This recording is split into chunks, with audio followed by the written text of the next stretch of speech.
Ce sont les tout premiers jours du mois de mars et comme le veut désormais la tradition, c'est à Melbourne en Australie que s'ouvre cette saison 2001 de Formule 1. Le voile se lève sur des bleus New Look avec Pedro Diniz comme nouvel actionnaire, le duo Alesi-Mazzacane au volant et avec un moteur Ferrari, tous les espoirs sont permis. Sauvé in extremis, Minardi comptera notamment sur le prodige espagnol, Fernando Alonso. La grande nouveauté, c'est bien sûr le retour de Michelin. Montoya débarque en vedette américaine. Raikkonen passe directement de la Formule Renault à la F1 et Bernoldi arrive de la F3000. Bref, la classe biberon se promet d'imiter le grand favori, Michael Schumacher. Enfin, chez Barre, retour à un poste de titulaire d'Olivier Panis. Premier tour de roue et première frayeur pour Schumacher. Une cabriole qui ne l'empêchera pas de signer la pole position le lendemain 4 secondes plus vite que l'année précédente. Effet immédiat de la guerre des pneus. Dans son ultime tentative, Häkkinen, le plus rapide à l'intermédiaire, est stoppé par l'accident de Luciano Burti sur sa Jaguar. Drapeau rouge, le Finlandais se contentera du 3e temps. Il s'élancera de la 2e ligne avec Frentzen et derrière les deux Ferrari. Dimanche 4 mars, premier départ de la saison pour 58 tours du circuit de l'Albert Park. Barrichello loupe son envol, il se retrouve 5e. Häkkinen, Frentzen et Ralph en ont profité. Quant à Montoya, il n'a plus l'habitude des départs arrêtés. Immédiatement, Schumacher creuse l'écart. Oubliez les soucis de fiabilité rencontrés par Ferrari à l'intersaison.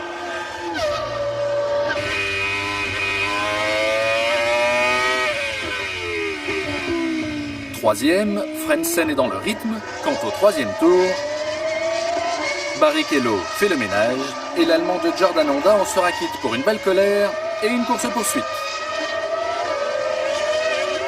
Et puis au 5e tour, Jacques Villeneuve et Ralf Schumacher viennent de se heurter à plus de 250 km/h. La barre Honda du Québécois s'est envolée sur le pneu arrière gauche de la Williams, plus lente à cet endroit.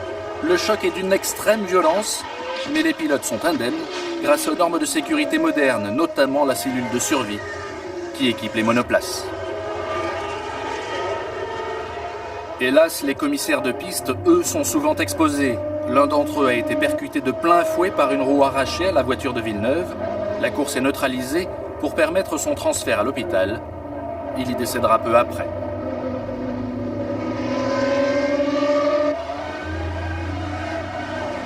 Lorsque l'épreuve est relancée une dizaine de tours plus tard, on pourrait se croire revenu au bon vieux temps, avec les deux Ferrari et les deux McLaren Mercedes aux avant-postes.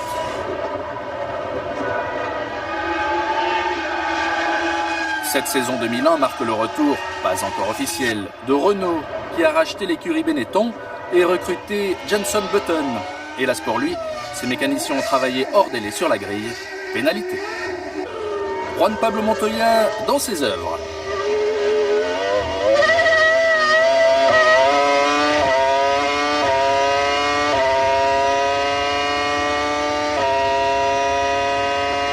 Le Colombien remonte comme une balle, de même que Frentzen à la poursuite ici de Raikkonen. Le jeune pilote Sauber, dernier représentant finlandais quelques instants plus tard. On approche de la mi-course et Mika Häkkinen abandonne. Explication, c'est un bris de suspension qui provoque cette sortie de piste. Là encore, à haute vitesse, cela aurait pu très mal se terminer. L'incident est indigne d'une écurie du niveau de McLaren. Et tandis que Schumacher met au point un nouveau mode de communication avec son écurie, tandis que Coulthard sonne la charge, et qu'Häkkinen rumine sa déception, la première de la saison. Le peloton s'en donne à cœur joie. Les Barr, Jordan et Sauber font le spectacle, sans oublier ce diable de Juan Pablo Montoya. Il fait donner toute la cavalerie de son V10 BMW.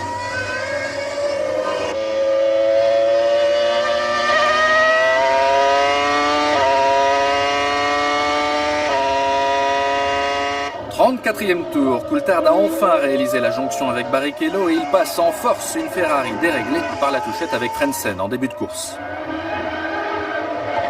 Schumacher observe alors son unique ravitaillement. La voie est libre pour l'Écossais à la flèche d'argent, d'autant que Barrichello, lui aussi, passe à la pompe. Coulthard donne tout dans ces tours cruciaux, ceux où se fait la différence. Panis à leur excellent 4e ravitail. Et puis vient le tour du leader, mais son avance est insuffisante. Lorsqu'il reprend la piste, Coulthard pointe désormais à 5 secondes de Schumacher, l'Allemand auteur en prime du meilleur temps en course. Le 41e passage est fatal au moteur de Juan Pablo Montoya. Dommage, le Colombien était remonté à la 3e place à la faveur des ravitaillements, mais il confirme tous les espoirs placés en lui par Frank Williams. Ce sont donc encore les Barr, Sauber et Jordan qui luttent pour les points. Olivier Panis est solidement accroché à sa 4e place, mais il sera déclassé pour avoir doublé sous drapeau jaune, une infraction jamais prouvée, même pas sur la foi des images de course. En tout cas, Heidfeld, Frentzen et Raikkonen font la bonne affaire.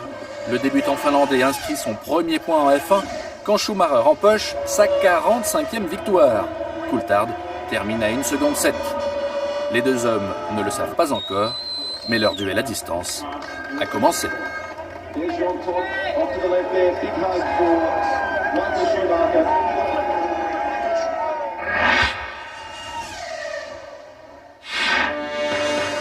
Comme chaque année, la métropole de Kuala Lumpur s'est mise en frais pour accueillir le Grand Prix de Malaisie. Ici, par le biais de la compagnie Petronas, Sauber est considéré comme une équipe nationale.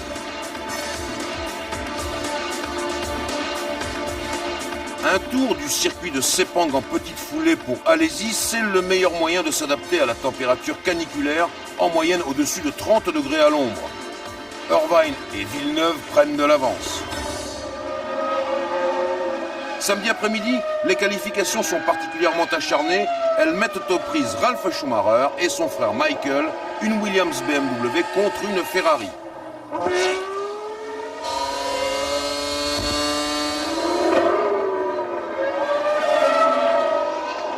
Mais au dernier moment surgit un troisième larron, Barrichello, l'équipier de Michael Schumacher, et il arrache la deuxième place. Les Ferrari monopolisent la première ligne.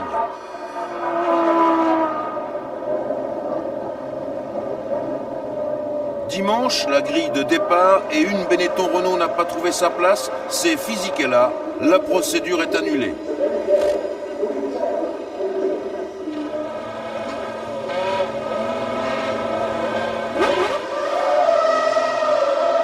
Nouvelle grille de départ et nouvel incident, la Williams BMW de Montoya refuse de démarrer, elle est évacuée tandis que le Colombien court s'installer dans sa voiture de réserve. Nouvelle procédure de départ par conséquent, et cette fois-ci, c'est la bonne. Schumacher entre en tête dans le premier virage devant son frère, Barrichello et Trulli, mais quelques dizaines de mètres plus loin, Barrichello attaque un peu trop fort et pousse Ralf Schumacher en tête à queue.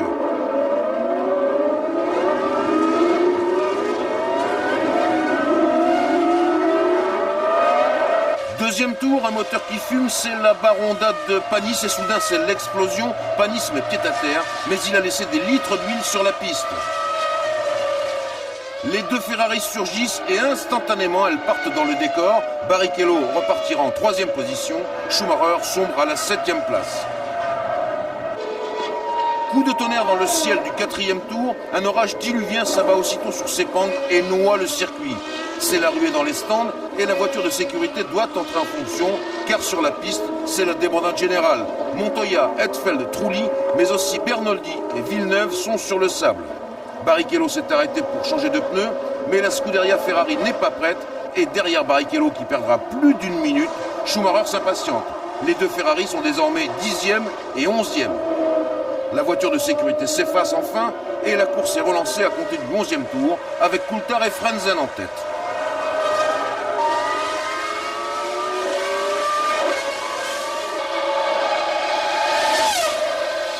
Mais la McLaren Mercedes et la Jordan Honda sont déjà menacées. Sur la patinoire, au cœur du peloton, les Ferrari mènent en effet une chasse effrénée. Devant les voitures rouges, c'est le sauve qui peut.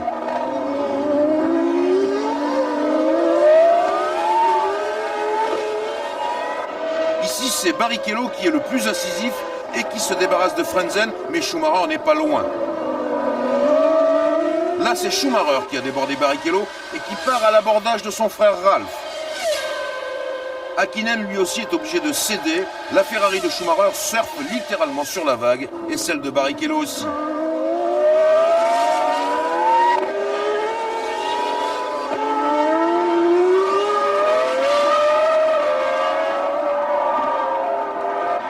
Un tour plus tard, voici Verstappen qui s'est superbement placé aux avant-postes dès les premières gouttes de pluie. Schumacher n'en fait qu'une bouchée.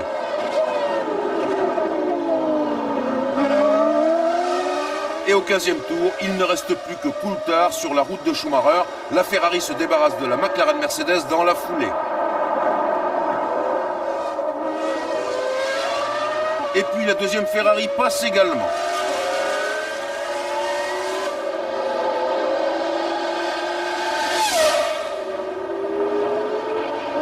Au 17e des 55 tours du Grand Prix de Malaisie, Schumacher est en tête de la course devant son équipier Barrichello et Coulthard est 3e.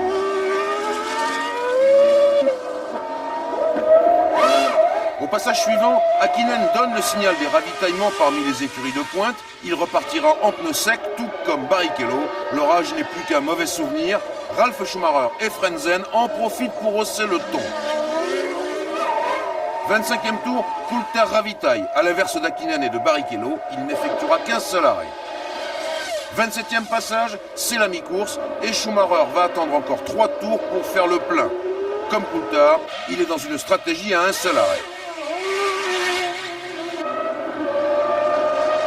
Si la course vers le podium est figée, en revanche, la bagarre est acharnée pour les points des 4e, 5e et 6e places. Cette bagarre oppose tout à la fois Ralf Schumacher, Verstappen, Häkkinen, mais aussi Frentzen.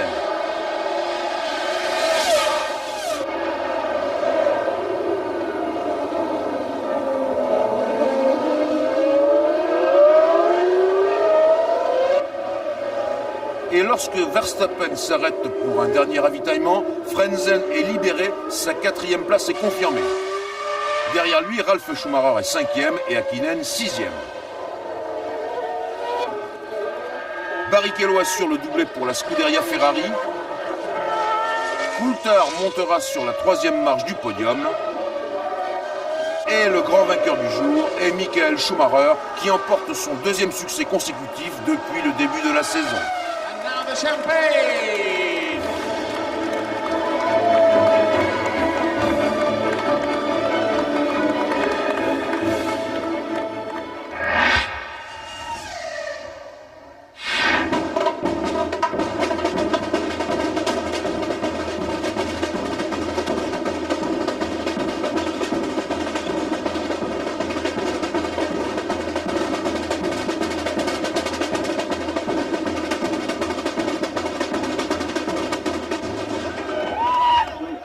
La Holla pour Pelé, invité de Prost Grand Prix, et pour Rubinho, l'enfant de Sao Paulo.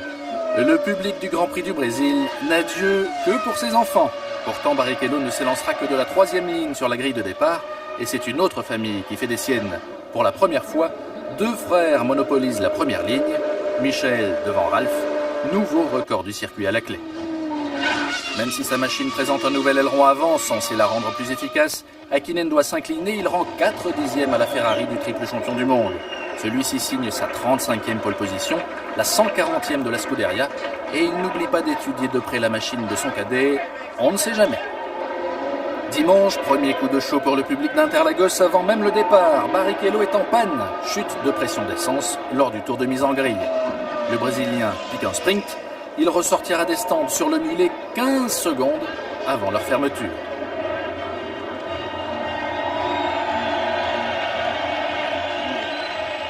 Mais ce n'est pas fini, et cette fois c'est une vraie frayeur et un miracle qui vont se produire. Sur sa 2e ligne, Mika Häkkinen cale. Aujourd'hui encore, ce souvenir doit lui donner la chair de poule. Schumacher, Montoya, Coulthard et Trulli étaient bien partis, mais la course est instantanément neutralisée afin de dégager la McLaren Mercedes de la ligne droite des stands.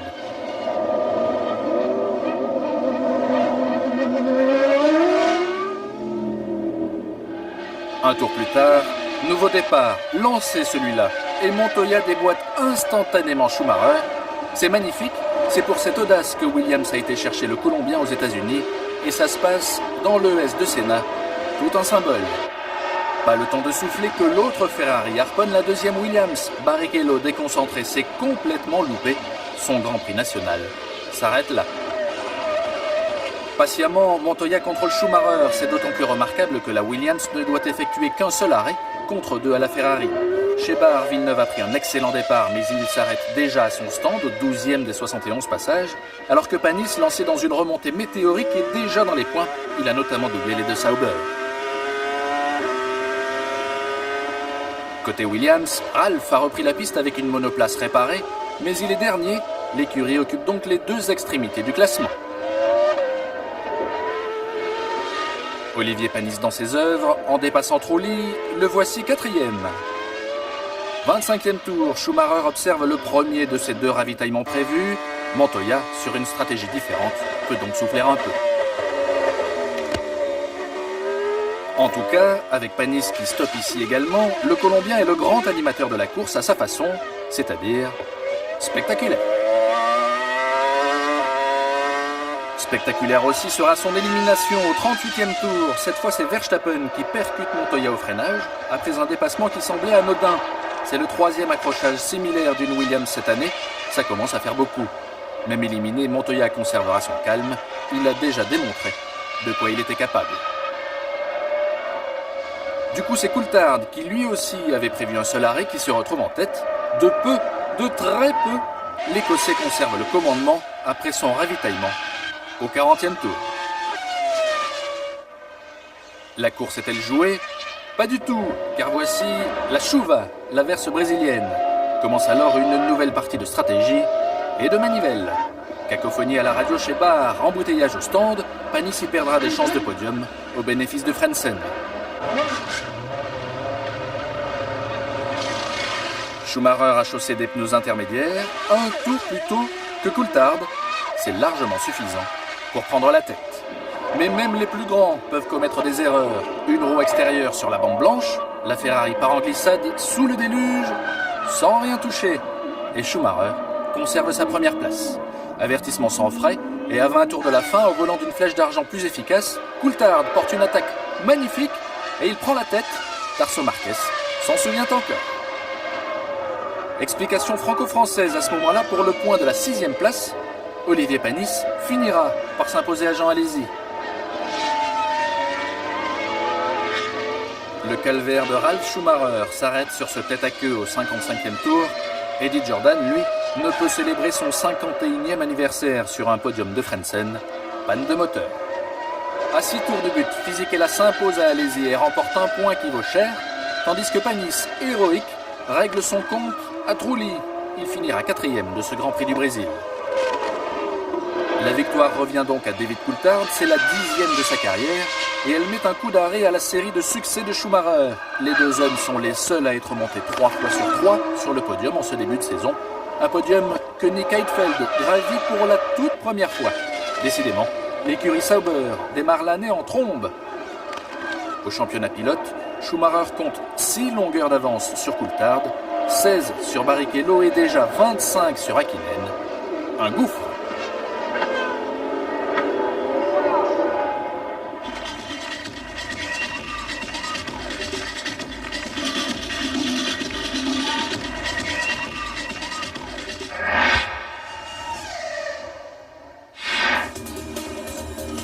Grand Prix de Saint-Marin, ambiance italienne agréable et sympathique au cœur de l'Émilie-Romagne où est situé l'autodrome d'Imola, l'autodrome d'Ino et Enzo Ferrari à une 50aine de kilomètres de Maranello, le fief de la Scuderia. Ce 4e Grand Prix de la saison 2001 a lieu à la mi-avril, le froid est encore vif et il neige sur les collines autour du circuit. Ici, Michael Schumacher, le champion du monde en titre, est considéré comme un roi. Et pourtant, il va devoir faire face à une révolution, avec Hakkinen tout d'abord. Il réussit à le surpasser, mais le danger vient aussi de Coulthard. Schumacher jette alors toutes ses forces dans la bagarre, et il en fait trop. Du coup, la voie est libre pour Hakkinen.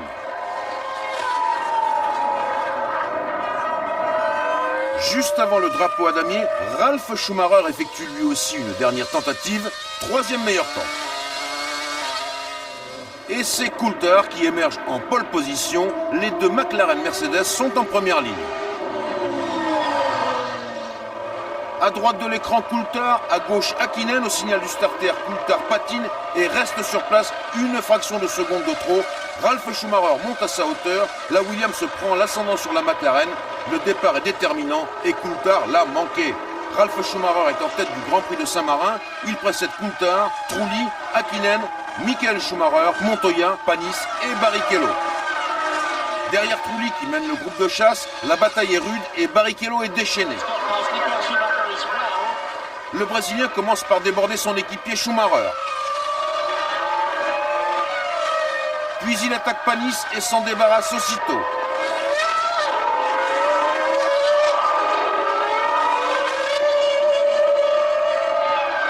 En tête de la course, Ralf Schumacher donne tout ce qu'il peut car il est talonné par Coulthard.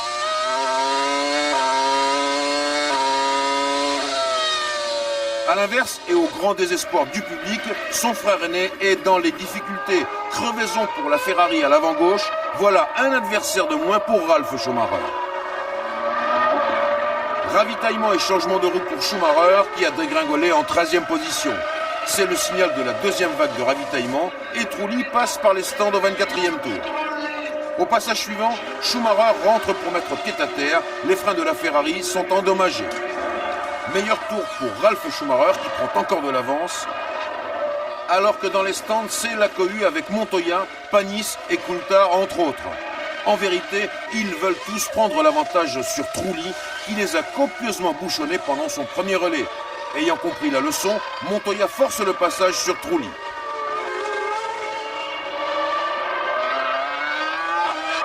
« 29e tour, Ralf Schumacher a ravitaillé tranquillement loin du tumulte. Häkkinen s'arrête à son tour et Barrichello en profite pour prendre l'avantage. Le classement à mi-course, Ralf Schumacher a repris sa route, il est toujours en tête, c'est dire qu'il possédait une avance confortable. Coulthard est maintenant à plus de 8 secondes. Abandon pour Mazzacane, le moteur de sa Prost vient de rendre l'âme, et abandon de Villeneuve pour les mêmes raisons. Barrichello a effectué son premier ravitaillement après la mi-course, ce qui lui permet de subtiliser la 3e place à Häkkinen. Ralf Schumacher continue d'attaquer pour se mettre à l'abri de Coulthard. La Williams BMW se montre sous son meilleur jour et son pilote fait pour l'instant un parcours sans faute.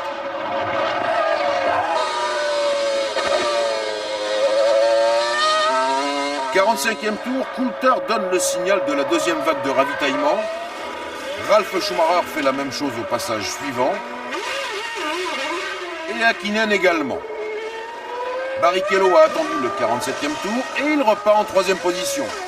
Tout s'est bien passé dans les stands, sauf pour Montoya, le coupleur de carburant est coincé, le feu prend dans les freins surchauffés, et tandis qu'Häkkinen retrouve la 4e place, Montoya doit mettre pied à terre. Pas de points pour le Colombien, pas de points pour Panis, ni pour Burti, ni pour Alesi. Trulli est 5e, il marque pour la première fois depuis le début de la saison. Malgré son forcing, Häkkinen devra se contenter de la 4e place derrière Barrichello. Coulthard n'a pas bougé de la 2e place et l'homme le plus heureux de la Terre aujourd'hui est Ralf Schumacher qui signe sa première victoire en Formule 1. Il aura attendu pour cela 70 Grands Prix.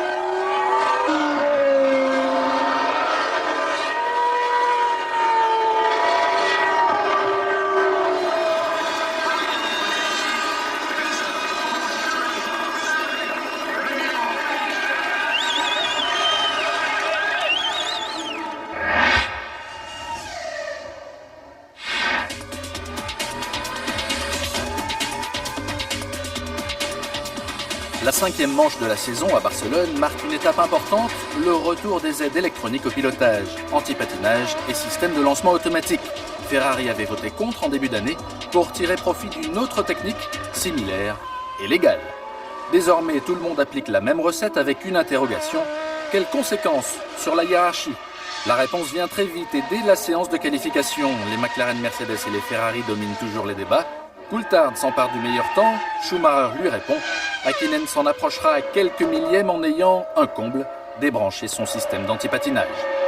Chez Prost, Luciano Berti remplace Gaston Mazzacane et précède Alesi sur la grille. Quant à Ralf Schumacher, futur papa, peut-être est-il en plein briefing spécial couche-culotte avec son grand frère. Lui a l'expérience de Gina Maria et de Mick. Retour aux affaires à 14h en ce dimanche 29 avril. Et première victime des puces électroniques, David Coulthard. L'Écossais cale au moment du tour de formation. Il devra donc s'élancer de la dernière position. À l'extinction des feux, regardez bien à gauche, en 4e ligne. Cette fois, c'est Frentzen qui se fait piéger. L'Allemand prend un départ calamiteux, heureusement sans autres conséquences. En tête, Michael Schumacher, devant Mika Häkkinen. Ralf, immédiatement dépassé par Barrichello, suit Jarno Trulli sur l'autre Jordan Honda. Le début de course rappelle une époque pas si lointaine où Schumacher et Häkkinen luttaient à force de record du tour. Pour Coulthard, la situation ne s'arrange pas. À vouloir vite remonter, il a heurté Bernoldi. Un passage au stand s'impose dès la fin du premier tour. Même impatience pour Frentzen qui bouscule De La Rosa, désormais titulaire chez Jaguar. Abandon dès le 6e tour. Sur l'autre Jordan Honda, Jarno Trulli effectue un convaincant début de course. 5e sur la grille, l'Italien contient les assauts de Montoya, déjà revenu de sa médiocre 12e position au départ. Premier abandon de marque, l'équipier du Colombien, Ralf Schumacher, parti en tête à queue au 21e des 65 tours de ce circuit de Catalogne. Quant à Montoya et Trulli, décidément, ils ne se quittent plus. Les voici ensemble, au stand, et pour quelques dixièmes, les mécaniciens de Williams BMW font la différence. C'est le Colombien qui ressort le premier. Les ravitaillements ensuite, avec Schumacher, qui observe son premier arrêt. Voici donc Häkkinen au commandement, pendant 5 boucles, après les pit-stops de Barrichello et du Finlandais. Et au bout du premier tiers de l'épreuve, la situation est revenue à l'identique. Schumacher, Häkkinen, Barrichello. La deuxième vague de ravitaillement vous laisse juger du bruit provoqué par la mise en action de l'antipatinage. En tout cas, Villeneuve se rapproche du duo Montoya-Trulli et Schumacher laisse une nouvelle fois la tête à Häkkinen, le Finlandais qui retarde son deuxième arrêt et que son écurie invite à attaquer encore plus. Barrichello dans le décor, le Brésilien croit à une crevaison. En fait, c'est une rupture de suspension arrière qui le contraint à l'abandon. Ça fait désordre. 10e après 10e de seconde, Häkkinen grappille du temps sur Schumacher. Après 7 tours à fond, le Finlandais regagne son stand. C'est l'instant de vérité.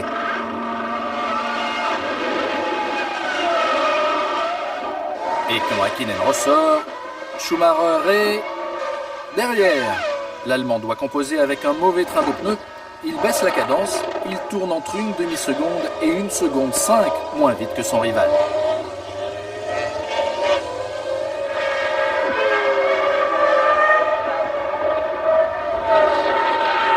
À la faveur de l'abandon de Barrichello, c'est désormais Juan Pablo Montoya qui occupe la 3e place, devant Jacques Villeneuve et Jarno Trulli. Mais les deux anciens vainqueurs des 500 miles d'Indianapolis vont monter tous les deux sur le podium. Car Häkkinen est maudit.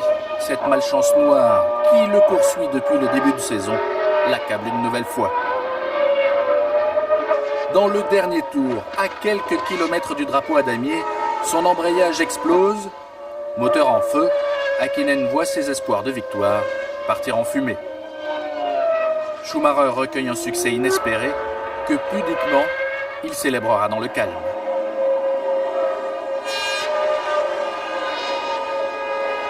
Häkkinen n'a plus qu'à rentrer en autostop, recevoir l'accolade sportive de son adversaire. Les deux hommes le savent bien, le sort est parfois injuste. Schumacher, chanceux vainqueur, aurait préféré triompher en piste. Ce jour-là, Häkkinen n'aura gagné que du respect.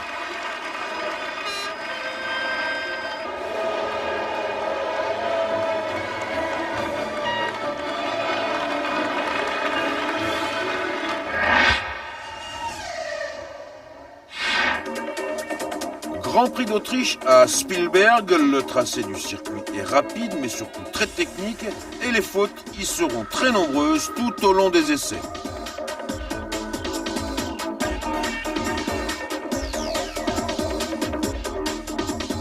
et il faut compter avec la faune des Alpes autrichiennes, élégante mais dangereuse.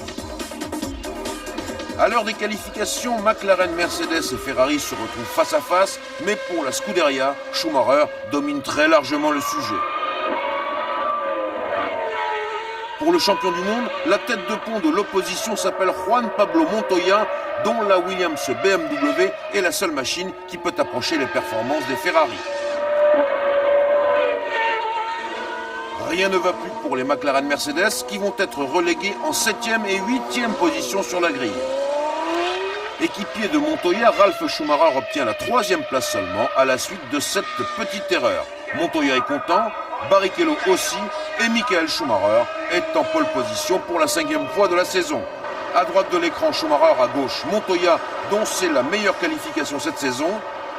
Extinction des feux, Hetfeld a calé, Häkkinen est coincé, Ralf Schumacher se faufile et déborde son frère pour se jeter dans le sillage de Montoya. Les deux Williams se sont côte à côte au premier freinage et Montoya prend la tête de la course. Dans le clan McLaren, on a eu chaud pour Häkkinen qui est toujours coincé sur la grille, de même que la Sauber de Hetfeld et les deux Jordan de Trulli et Frentzen qui n'ont pas démarré non plus. En cause, le dysfonctionnement des systèmes de départ électroniques. La voiture de sécurité prend la piste et on revoit sur les images du départ que Villeneuve et Irvine ont frôlé la catastrophe. Il faut 4 tours pour dégager les 4 machines immobilisées, puis la voiture de sécurité regagne les stands et la course est relancée avec le classement du premier tour. Michael Schumacher se met en position d'attaquer Ralf, Trulli et Häkkinen démarrent enfin des stands et Trulli sort aussitôt de la piste qu'il va pouvoir regagner.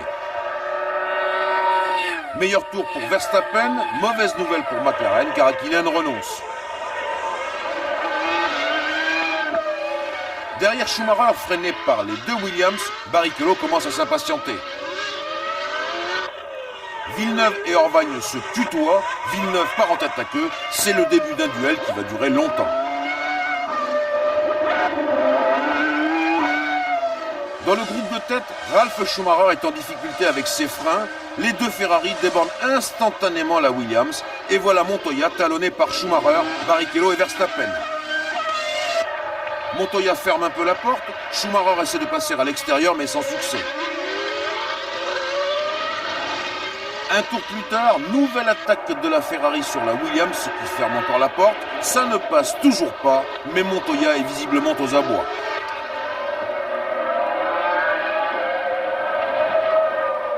Drapeau noir pour Trulli qui tout à l'heure a quitté la zone des stands alors qu'elle était fermée. Et on revient sur Schumacher qui essaie une nouvelle fois de faire l'extérieur à Montoya. Mais le Colombien est au-delà de ses limites. Il tire tout droit, il emmène Schumacher dans le décor. Barrichello passe en tête. Grâce aux traces de gomme sur la piste, on constate que Montoya fermait largement la porte. Bref, voilà Barrichello en tête devant Verstappen, Coulthard et Raikkonen. Verstappen, dans une stratégie à 2 ravitaillements, passe une première fois par les stands. Schumacher a repris la piste en 6e position et le voilà déjà derrière Raikkonen qu'il dépasse sans coup férir. Dans le trafic, Barrichello commence à perdre du temps et Coulthard se rapproche. Dans la mêlée, Burti perd ses repères. Coulthard sonne la charge car Schumacher est déjà revenu en 3e position. Nous sommes à 3 tours de la mi-course. Montoya remonte également vers le haut du classement.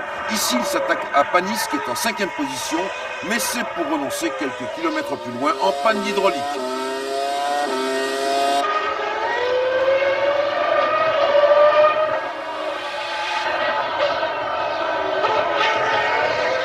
En tête, le TGV Barrichello-Coulthard est sous pression, mais au 46e tour, Schumacher ravitaille, Barrichello et Coulthard peuvent souffler. Schumacher repart, le classement donne Coulthard en tête devant Barrichello, et en effet le Brésilien est au stand pour refaire le plein, 9 secondes et 2 dixièmes. Puis Coulthard ravitaille à son tour. Coulthard repart au bout de 8 secondes, soit une grosse seconde gagnée par McLaren sur le ravitaillement, et Coulthard reprend la piste devant Barrichello, il est en tête. Pénalité pour Villeneuve, vitesse excessive dans les stands. Et on retrouve Schumacher à l'attaque et à la faute. C'est au tour de Coulthard d'être sous pression, mais Barrichello ne passera pas. La McLaren Mercedes conserve le cap devant les deux Ferrari. Verstappen est 6e au terme d'une course opiniâtre, tout comme Panis, qui tient solidement à la 5e place. Raikkonen marque pour la 2e fois des points cette saison. Et Coulthard passe la ligne en vainqueur devant Barrichello et Schumacher. Non, devant Schumacher et Barrichello, car telles ont été les consignes de la Scuderia Ferrari. À quelques mètres de l'arrivée, Barrichello mortifié a laissé passer Schumacher. Coulthard remporte sa 2e victoire de la saison.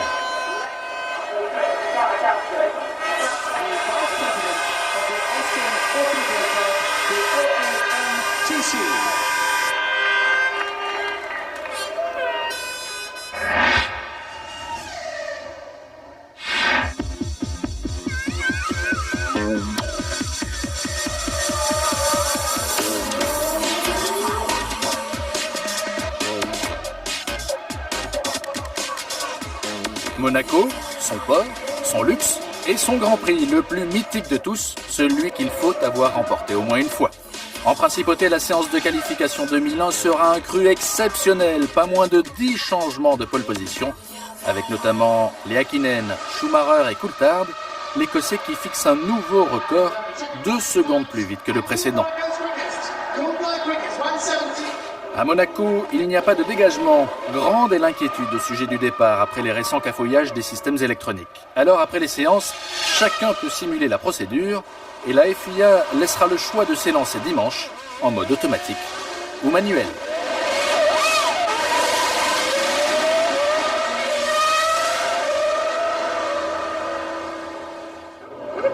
Une nouvelle fois, alors que ces répétitions se sont bien déroulées, c'est au moment du tour de formation que cela se gâte. Et pour qui ? David Coulthard, l'homme le plus rapide aux essais, un gage de réussite sur ce circuit où il est si difficile de doubler. Une nouvelle fois donc, une McLaren est victime de sa technologie, son pilote doit s'élancer de la dernière position. Pourtant, Coulthard n'est pas au bout de ses peines en ce beau dimanche. À l'extinction des feux, Schumacher a donc le champ libre. Il ne laisse pas passer l'occasion, le voici devant Häkkinen, Barrichello, Ralph, Montoya et Irvine.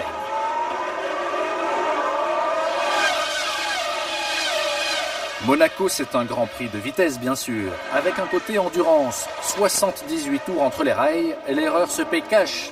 Heidfeld dès le premier tour, et Montoya au troisième ont confondu vitesse et précipitation. Autre abandon de marque, Olivier Panis, problème de direction. Les affaires des flèches d'argent ne s'arrangent pas. Très lent, Häkkinen s'arrête pour faire vérifier le comportement bizarre de sa machine et Coulthard est englué dans le trafic. Dès le 16e tour, le Finlandais renonce. En cette course, il n'a inscrit que 4 points et déjà il annonce à Ron Dennis son intention de prendre du recul en fin de saison. Quant à Coulthard, il se fait en ce 27 mai un nouvel ami, Henrique Bernoldi, le Brésilien de Harroz, plus lent de 3 secondes au tour mais qui défend sa position. Du coup, avant même la mi-course, voici Schumacher, revenu sur les talons du malheureux Coulthard. Presque tranquillement, Barrichello navigue à la 2e position, sur l'autre Ferrari, et Ralf Schumacher est un solide 3e, au volant de sa Williams BMW. Une bonne flambée de cylindre à la rascasse, et c'est fini pour Jarno Trulli. Dommage, il était alors 5e. Coulthard change de tactique, il laisse passer les leaders en voulant leur emboîter le pas. Peine perdue, Bernoldi ferme la porte. À Monaco, le pilote compense les faiblesses de sa voiture. Jean Alesi se rapproche des points. Nouvelle tentative de Coulthard avec Ralf Schumacher et nouvel échec. Alors que le leader force la cadence, Fisichella tape à Sainte-Dévote sous la pression d'Alesi et au 43e tour, enfin, Henrique Bernoldi ravitaille. Voici Coulthard soulagé. 50e passage, grosse frayeur pour Frentzen. L'Allemand percute le rail sous le tunnel. Un choc à 250 à l'heure, dont on verra plus tard les conséquences. Alesi au stand, puis Schumacher au 55e tour pour son seul et unique pit stop. Tout fonctionne comme prévu du côté de la Scuderia. L'espace de 5 tours, c'est donc Barrichello qui se retrouve au commandement, lui-même débarrassé de la menace Ralph. Des problèmes électriques éliminent la 2e Williams de ce Grand Prix de Monaco. Barrichello passe à son tour chez le pompiste, imité par Eddie Irvine, nouveau 3e sur sa Jaguar, ainsi que par Jean Alesi, un arrêt imprévu pour prévenir une crevaison du pneu arrière gauche. Les Bleus retiennent leur souffle. Alesi voit passer Coulthard sous son nez. L'Écossais, auteur du meilleur tour en course, grappille les 2 points de la 5e place. Jean Alesi est 6e. La lutte pour la 3e marche du podium oppose 2 amis, Irvine et Villeneuve. Ils termineront dans cet ordre. L'Irlandais marque ses premiers points cette année et le premier podium d'une Jaguar, et le Canadien obtient son meilleur résultat en principauté. Devant, Schumacher et Barrichello signent donc le doublé. C'est la 48e victoire de l'Allemand, sa 5e à Monaco. Il conforte sa position au championnat, alors qu'à l'autre extrémité du classement, Jean Alesi, héroïque, inscrit donc 1 point, le premier des Bleus depuis 25 Grands Prix. 1 point qui vaut de l'or. Pour Jean Alesi, bip bip. Allez Jean!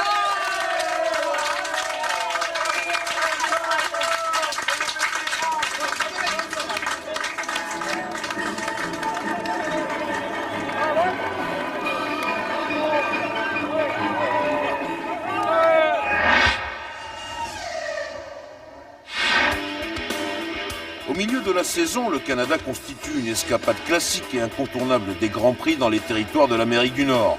Pas de motorhome et de semi-remorque, c'est par avion que la Formule 1 voyage.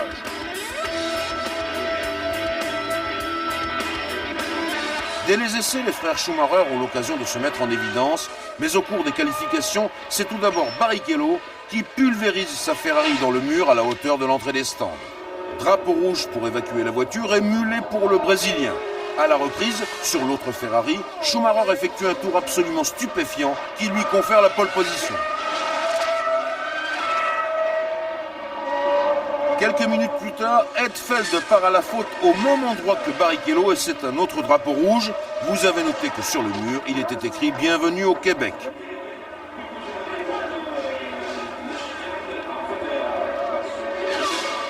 Et la séance de qualification, décidément mouvementée, redémarre une nouvelle fois. Coulthard arrache la 3e place sur la grille, mais Ralf Schumacher fait encore mieux. Il surpasse Coulthard pour se placer à côté de son frère Michael, dont la pole position était inaccessible. Michael Schumacher à droite sur l'écran, Ralf Schumacher à gauche. Au signal, les 2 frères démarrent côte à côte, mais Michael est à la corde. Il est le mieux placé pour s'imposer au premier virage que le reste de la grille franchit sans encombre. Schumacher prend immédiatement une longueur d'avance sur son frère, sur Coulthard et sur Barrichello. Ça va mal pour Benetton Renault, Fisichella touche Button et casse sa suspension, Button doit réparer. Deuxième tour, accident entre Irvine et Hetfeld, c'est l'abandon immédiat. Troisième tour, Schumacher mène toujours devant son frère, mais derrière, Barrichello a débordé Coulthard. Barrichello continue d'attaquer comme le montre ce meilleur tour. Il se précipite sur Ralf Schumacher qui ne cède pas, et le Brésilien se met en tête à queue. Il repartira à la 14e place. Voici le classement et les écarts au 10e tour.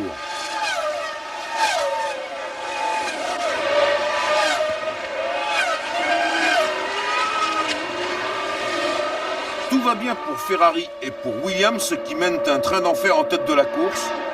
Mais tout va mal au centre du peloton. Montoya part à la faute et jette sa Williams dans le rail. Barrichello dégage à gauche pour l'éviter et fracasse sa Ferrari.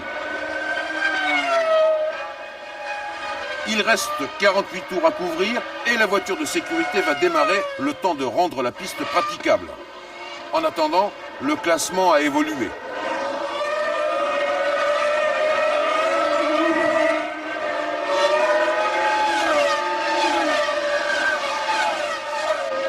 La course est relancée et en tête, les 2 frères Schumacher monopolisent l'attention. Désormais, Michael doit défendre sa première place. Sur ses talons, Ralf se fait de plus en plus pressant. Villeneuve tombe en panne de transmission. Pas de réussite pour le Canadien devant son public.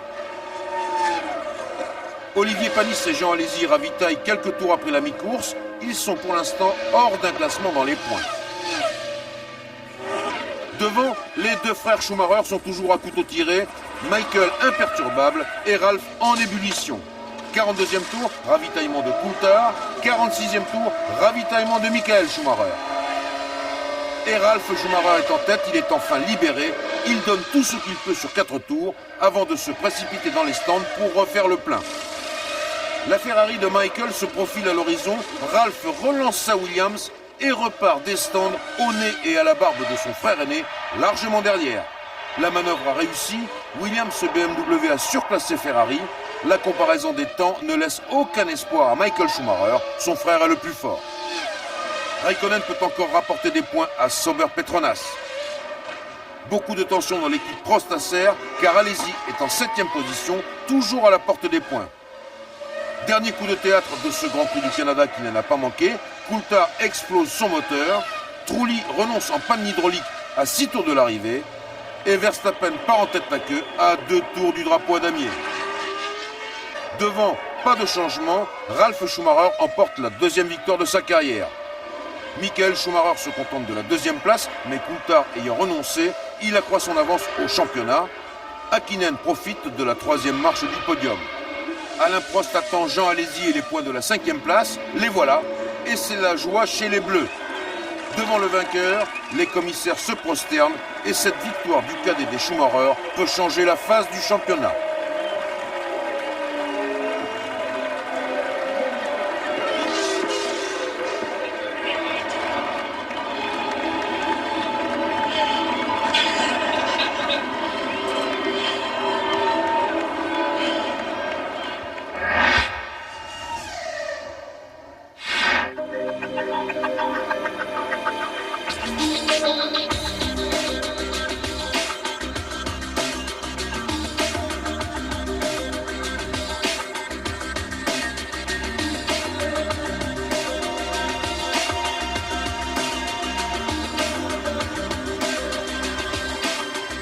Décidément, le duel des frères Schumacher occupe le haut de l'affiche en ce début d'été.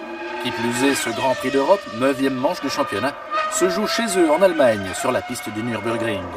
Et avec Montoya décidé à s'assagir pour finir les courses, avec les Williams BMW équipés de pneus Michelin, face aux Ferrari et McLaren Mercedes chaussés de Bridgestone, il existe désormais une 3e force au sommet de la hiérarchie, et la qualité du spectacle en profite.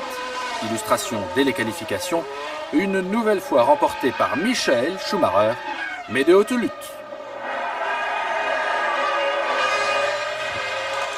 David qui pleure, Michael qui rit, et pourtant tout manque basculer avant même la mise en grille, le dimanche. Le héros local a choisi de s'élancer avec sa voiture de réserve. Catastrophe! Celle-ci tombe en panne. Il ne reste que quelques minutes avant la fermeture des stands. Miracle, un scooter traîne à cet endroit. Et voilà une magnifique page de pub gratuite pour le motoriste de Ralf.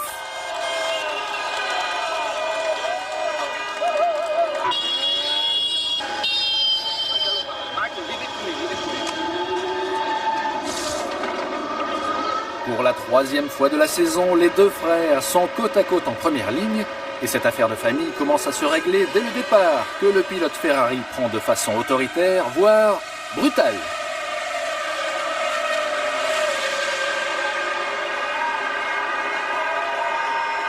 Ralf parvient à conserver sa 2e place devant Montoya, les deux McLaren, Trulli et Barrichello qui a loupé son envol.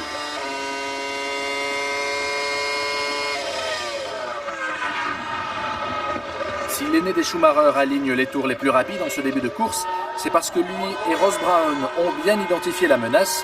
Ralf est toujours là, il est même de plus en plus proche au fur et à mesure que ses pneus montent en température, ce que confirment bientôt les performances de Montoya.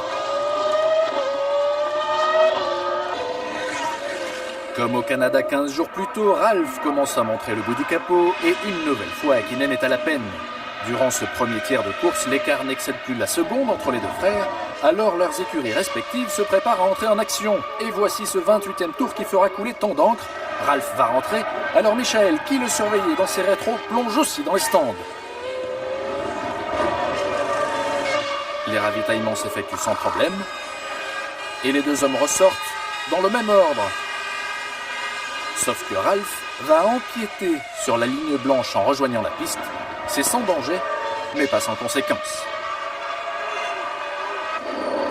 Car pendant que Montoya ravitaille, pendant que Ralph s'est déjà relancé à l'assaut en déposant littéralement Coulthard, les trois commissaires de la direction de course se penchent sur son cas.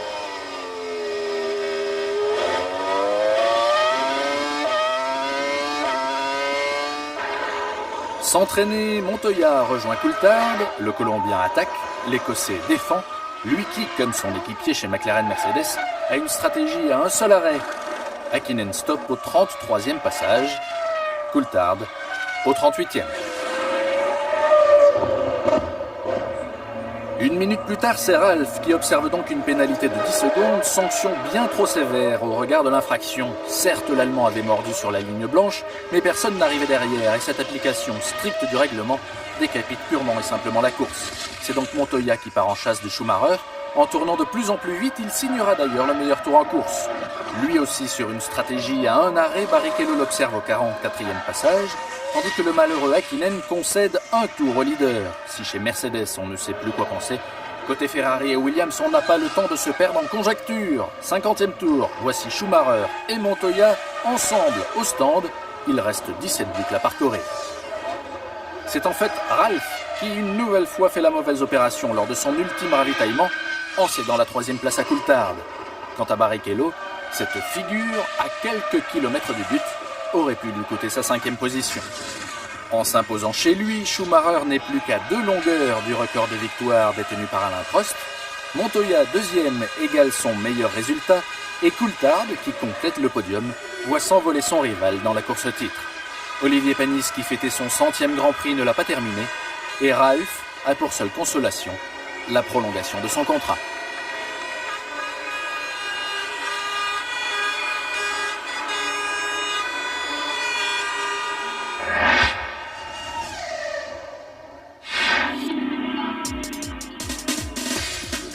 Manicourt dans la Nièvre, c'est le début de l'été, c'est le début des vacances et le Grand Prix de France va, comme chaque année, connaître une affluence considérable. Bien sûr, Jean Alesi et Olivier Panis seront encore une fois les chouchous du public. Ciao, Paul. Dommage pour Alesi, sa Prostacer va s'avérer peu compétitive et chez Baronda, Panis a des meilleures chances de briller. Mais une fois encore, les qualifications seront le précaré des deux frères Schumacher et c'est Ralph avec sa Williams BMW qui annonce la couleur. Michael et sa Ferrari rétorquent aussitôt. Une petite pause à l'ombre car la température est caniculaire et Ralph reprend la piste pour faire parler la poudre. Et cette fois, Michael Schumacher a trouvé à qui parler, il échoue à 10 millièmes de son frère. Coulthard devra se contenter de la 3e place. 10 millièmes d'écart. Grâce au procédé InMotion, regardez la différence sur la piste entre la Williams de Ralph et la Ferrari de Michael. C'est à peine une demi-longueur. Ralph Schumacher vient de conquérir la première pole position de sa carrière et Michael, qui fut son professeur, se doit de le congratuler. À gauche, Ralph, à droite, Michael. Le tour de formation démarre sans Häkkinen qui a calé. C'est la consternation dans le stand McLaren Mercedes.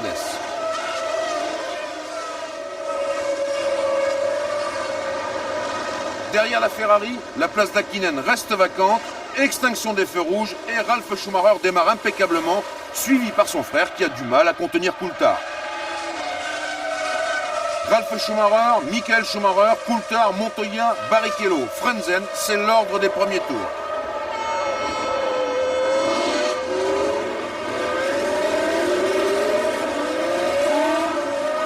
Tandis que Ron Dennis et Häkkinen se demandent encore ce qui est arrivé à la McLaren, le premier abandon en course est celui de Villeneuve et sur la piste, ça ne va pas fort pour l'autre Baronda, Panis doit céder à Horvath. Hetfeld roule en 7e position et devant lui, le trio de tête Ralph Schumacher, Michael Schumacher, David Coulthard est en formation serrée. Ralph ne parviendra pas à lâcher ses rivaux. Barrichello fera 3 ravitaillements. Ralph Schumacher est dans une stratégie à 2 arrêts. 10 secondes 3, c'est beaucoup, par comparaison avec son frère qui reste immobilisé pendant 7 secondes 7. Coulthard et Montoya sont en tête, mais après leur ravitaillement, Coulthard écope d'une pénalité pour vitesse excessive dans les stands. Et Montoya repart en 3e position. Du coup, c'est Michael Schumacher qui est en tête du Grand Prix de France devant son frère et Montoya. Au centre du peloton, la bagarre fait rage entre Frentzen et Irvine. Elle sera l'un des grands moments de la course et c'est finalement Irvine qui aura le dessus, mais il renoncera ensuite sur problème de moteur.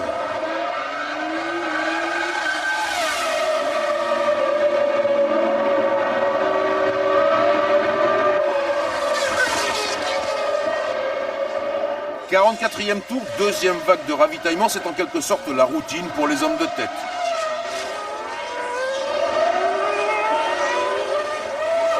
Et lorsque Montoya s'arrête à son tour, Michael Schumacher reprend logiquement le commandement du Grand Prix de France.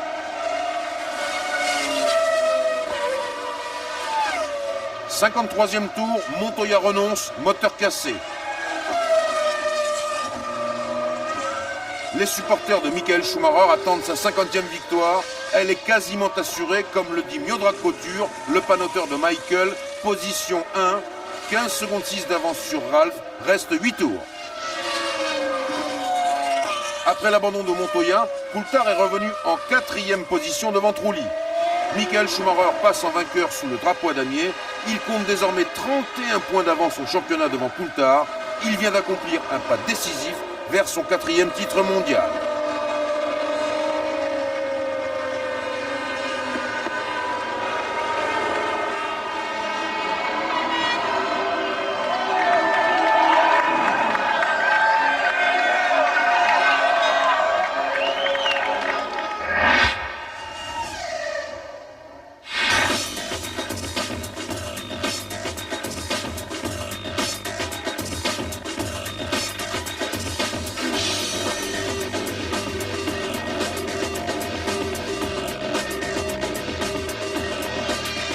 Deuxième rendez-vous de ce mois de juillet chargé et 11e épreuve de la saison, le Grand Prix de Grande-Bretagne à Silverstone. Et chez elle, les écuries britanniques sont battues aux essais par la Ferrari de Schumacher. L'Allemand précède d'un souffle, 82 millième son vieux rival Häkkinen. Coulthard est 3e. Devant les Jordan Honda, dont l'usine est installée à la porte du circuit. Perplexe, Barrichello n'est que 6e, suivi des Williams et des Sauber. Sous un beau soleil, ils ne sont que 21 à prendre le départ. Tarso Marquez n'a pas franchi la barre des 107% en qualification et il n'a pas été repêché. Si Schumacher et Häkkinen s'élancent sans problème, le premier virage, Copse fait des victimes de marque. Olivier Panis involontairement poussé dehors par son propre équipier et Jarno Trulli qui heurte Coulthard et ruine son beau travail des qualifications.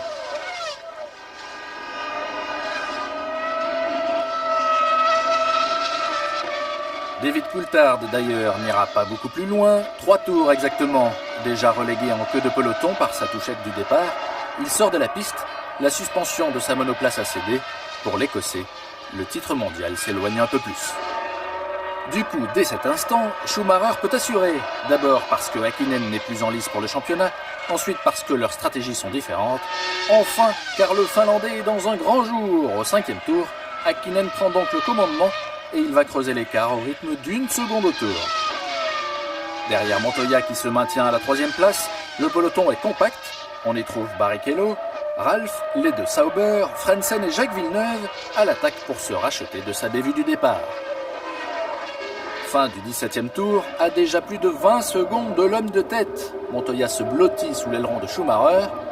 Il profite de l'aspiration et de sa machine moins chargée en carburant. Le voici 2e.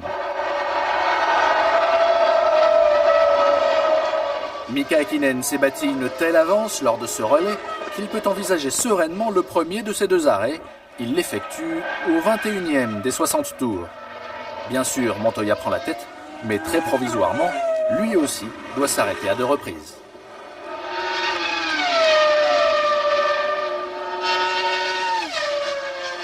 Barrichello et Ralph, eux, ont choisi de ne ravitailler qu'une seule fois. Ils roulent ensemble, et quand le Colombien passe à la case stand au 25e passage, Mika Michael, mais aussi Rubens et Ralph, lui grillent la politesse. Ralph Schumacher, justement, qui une nouvelle fois met en colère Patrick Head en ne respectant pas les consignes d'écurie. Il refuse de laisser passer Montoya, pourtant plus rapide, en prétextant une panne de radio. Jusqu'au 35e tour, où son unique arrêt libère enfin le Colombien. Trop tard pour espérer monter sur le podium à la régulière. Quant à Ralph, son moteur se charge de le rappeler à la raison un peu plus loin.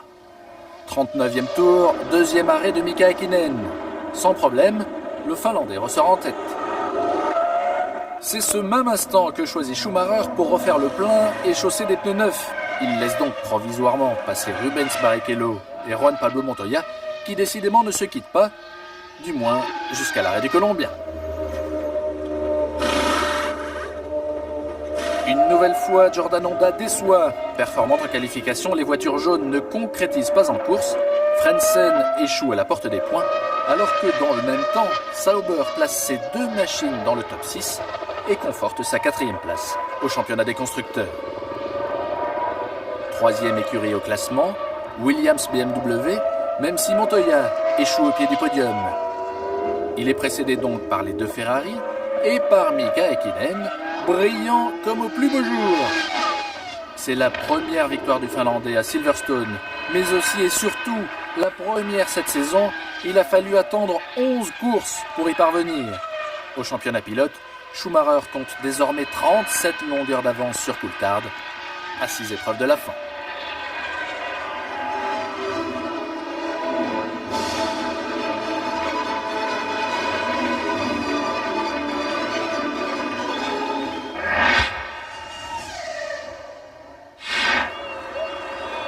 Le Grand Prix d'Allemagne a fait le plein de spectateurs. Ils sont plus de 100 000 massés dans le stadium d'Hockenheim et pour la plupart supporters de Michael et de sa Ferrari. Sur la liste des engagés, un changement non négligeable, Ricardo Zonta, pilote d'essai chez Jordan Honda, prend du service actif et Eddie Jordan a en effet licencié Hans-Harald Frentzen. Zonta redevient donc l'équipier de Trulli. Il l'avait déjà été au Canada à la mi-juin, car Frentzen était alors en méforme physique. Voilà donc le Brésilien relancé dans le grand bain. À l'heure des qualifications, les deux frères Schumacher sont évidemment en point de mire, Ralph notamment, mais un troisième larron s'empare de la pole position pour 19 millièmes de seconde. C'est Montoya, l'équipier de Ralph, et Häkkinen signe le 3e temps pour McLaren Mercedes. C'est la première pole position de la carrière de Juan Pablo Montoya. Montoya à droite de l'écran, Ralph Schumacher à gauche. Extinction des feux, bon départ des Williams. Au centre, la Ferrari de Schumacher. Derrière elle surgit la Prost de Burti qui l'accroche et s'envole. Chez les Bleus, c'est l'angoisse. L'analyse de l'accident est claire. La Ferrari de Schumacher a accéléré normalement avant de ralentir à cause d'un problème de boîte de vitesse. Burti l'a vu trop tard. Burti retombe heureusement sur l'arrière de la Rose de Bernoldi avant de tirer tout droit dans les protections.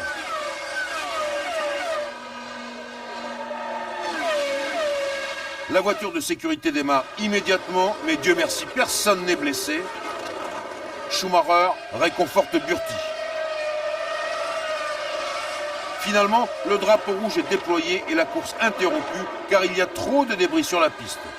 Du coup, Schumacher fonce vers la voiture de réserve de Ferrari. Chez Prost, la voiture de réserve est également prête pour Burti.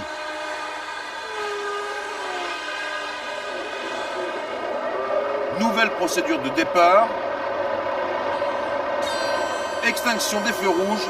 Et Montoya entre en tête dans le premier virage.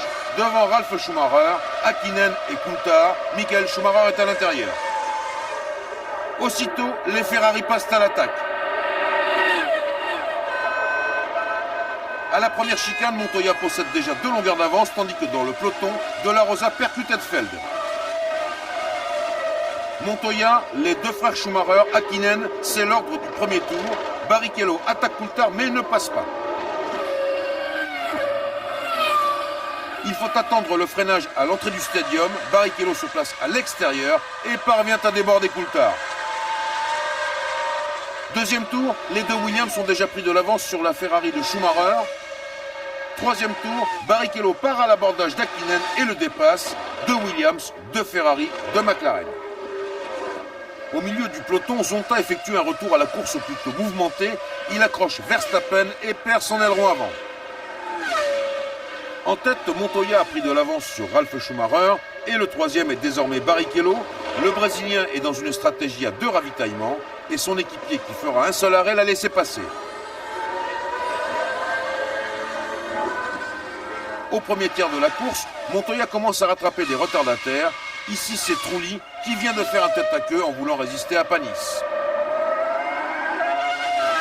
Premier abandon significatif, Hakkinen au 14e tour, moteur cassé. 16e tour, ravitaillement de Barrichello, alors que Irvine et Räikkönen sont en train d'abandonner. Puis Barrichello reprend sa route et repasse immédiatement à la 4e place devant Coulthard.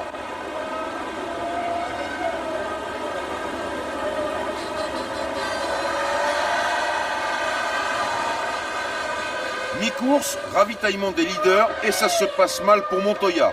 La première pompe ne fonctionne pas, il faut utiliser la pompe de secours. Montoya perd plus de 20 secondes dans l'aventure.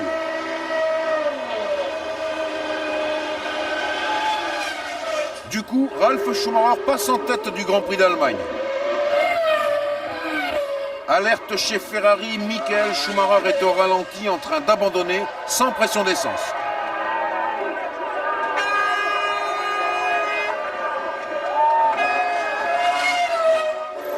De fait, lorsqu'il ravitaille au 24e tour, Ralf Schumacher peut prendre tout son temps, il est débarrassé de son frère.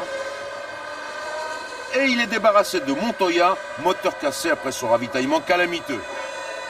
Ralf n'a plus qu'à tirer les marrons du feu. Car Coulthard renonce lui aussi, il n'y a plus de McLaren en course, au grand désespoir des responsables de Mercedes. Et pour clore le tout à l'instant des deuxièmes ravitaillements, ici c'est celui de Panis, la pompe à essence de Ferrari est tombée en panne, Barrichello a été arrêté pendant près de 20 secondes. Résultat des courses à la radio, Ralf Schumacher fait cavalier seul, il a près d'1 minute d'avance sur Barrichello.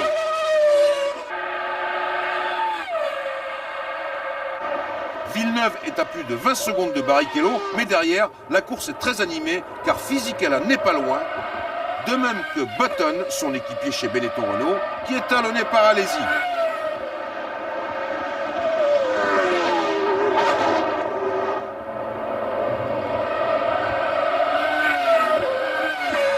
Dernier tour, Ralf Schumacher remporte sa 3e victoire de la saison, le 3e succès de l'équipe Williams BMW.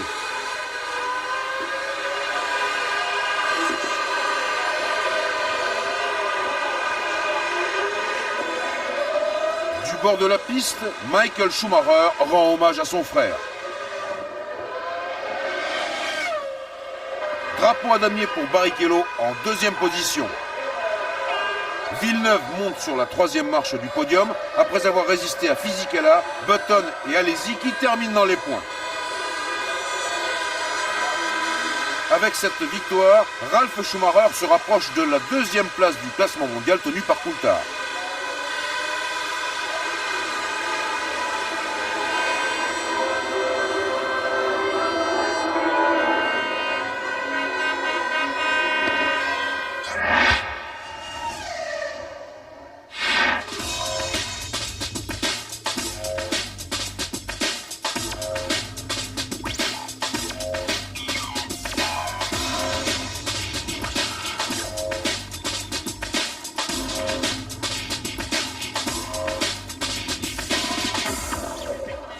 Au soir de Canheim, Jean Alesi avait donc claqué la porte des Bleus.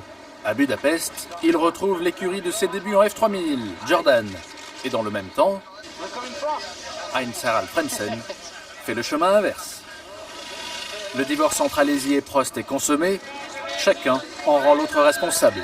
Chez son nouveau patron irlandais, l'Avignonnais croit rejoindre sa vraie famille. Après une interruption de 3 semaines qui a fait un bien fou à tout le petit monde de la F1, sur la piste l'enjeu est de taille. Schumacher peut, dès ce dimanche, décrocher son 4e titre de champion du monde. Et ça commence plutôt bien, puisque l'Allemand s'adjuge une nouvelle fois la pole position, sa 9e cette saison.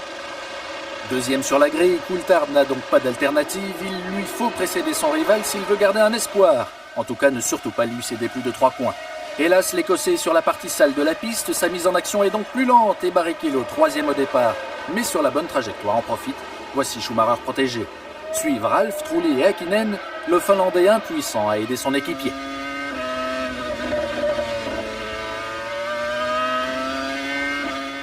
Coulthard s'accroche, l'écart ne grandit pas. Si Luciano Berti abandonne au 9e tour, Jean Alesi contredit magnifiquement l'adage voulant qu'on ne double pas sur ce circuit du Hungaroring, une piste qu'il n'aime pourtant pas. Intérieur, extérieur, et Pedro de la Rosa s'en souvient encore. Devant, Schumacher bâtit méthodiquement son succès. Pour la 5e place, Häkkinen, pourtant plus rapide, butera pendant 28 tours sur Jarno Trulli. 28e tour justement, 8 secondes 4 d'arrêt au stand, et déjà, le leader reprend la piste. Pour Häkkinen, qui va tenter une stratégie à 3 arrêts, le bouchon Trulli saute enfin quelques secondes plus tard. Puis ce sont Ralf Schumacher, Rubens Barrichello et enfin David Coulthard qui opèrent leur premier ravitaillement. Et l'Écossais sait mieux jouer du trafic dans les tours précédant son arrêt, et il en profite. Premier objectif atteint, il ressort devant la Ferrari de Barrichello. Reste à rejoindre Schumacher, l'Allemand a 11 secondes d'avance, et pour seule péripétie à se mettre sous la dent, se tête à queue de Button, peu avant la mi-course. Certes, Coulthard contient Barrichello, certes sur ce circuit lent du Hungaroring, les Williams ne sont pas une menace, Ralph 4e, Montoya 8e, mais pour l'instant l'Écossais voit le titre lui échapper. Certes encore, il prend la tête quand Schumacher s'arrête une 2e et dernière fois, mais Barrichello négocie mieux que lui cette nouvelle série de ravitaillement. Et quand Coulthard ressort des stands, c'est pour voir la Ferrari du Brésilien lui filer sous le nez. Sauf invraisemblable retournement de situation, la cause est entendue. Derniers avatars, Trulli encore trahi par sa mécanique, cette fois-ci c'est l'hydraulique. Montoya, le Colombien, quittons l'herbe, et Frentzen qui souffre de l'absence de direction assistée sur sa nouvelle monture. Il ne reste que quelques tours, et si Mika Häkkinen harcèle à Ralph, sans trouver la faille, Jean Alesi ouvre la porte à son grand copain Schumacher dans sa marche triomphale. Comme prévu, Häkkinen effectue un splash and dash, un ravitaillement éclair en carburant. Cette stratégie à 3 arrêts en son temps fit les beaux jours de Schumacher ici même. Là, Häkkinen ne fera pas mieux que 5e, d'un Grand Prix dominé de la tête et des épaules par son éternel rival, Michael Schumacher. L'Allemand était déjà dans la légende de la Formule 1. Ce 19 août 2001, il y rejoint Alain Prost en faisant coup double. Il égale le mythique record de 51 victoires en Grand Prix et c'est son 4e titre mondial, comme le Français. Et les hommes de Jean Todt, eux aussi atteignent leur objectif ce même jour. Avec un nouveau doublé, la Scuderia décroche le titre mondial des constructeurs. C'est son 3e consécutif, le 11e de l'histoire de la marque. N'en jetez plus, la F1 voit tout rouge.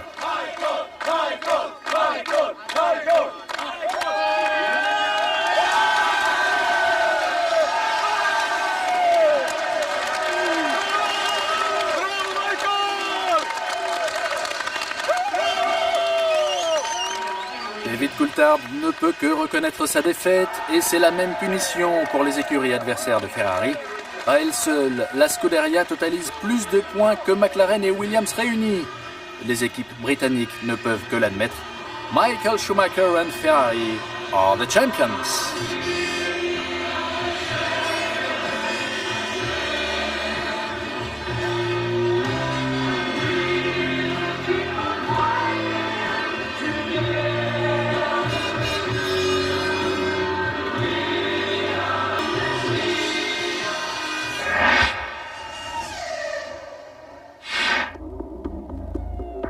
Dans la forêt des Ardennes, le majestueux circuit de Francorchamps et ses 7 km de développement font du Grand Prix de Belgique le rendez-vous préféré des pilotes de Formule 1 chaque année.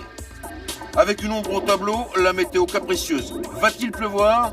Eh bien, il pleut dès le vendredi matin, ce qui permet à Alesi d'effectuer des prouesses et à Ralf Schumacher également.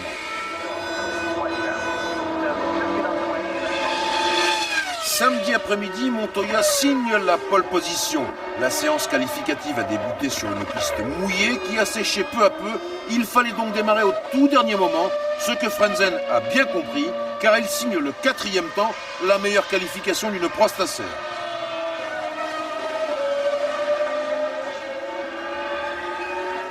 Au feu rouge, Juan Pablo Montoya à gauche, Ralf Schumacher à droite et derrière eux, Frentzen signale qu'il a calé.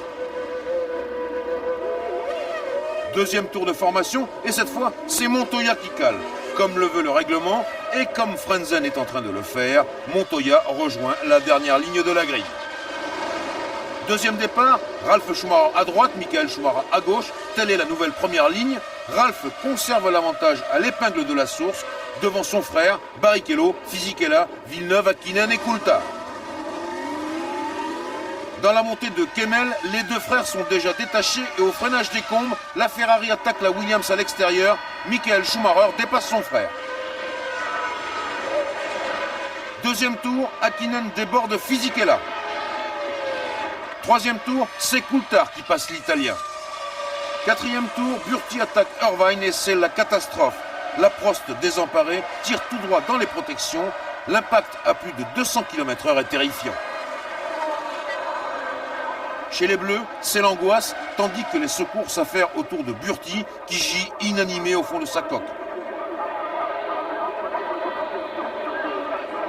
Burti est ensuite évacué vers le centre médical du circuit, puis vers l'hôpital. La coque de sa voiture a résisté.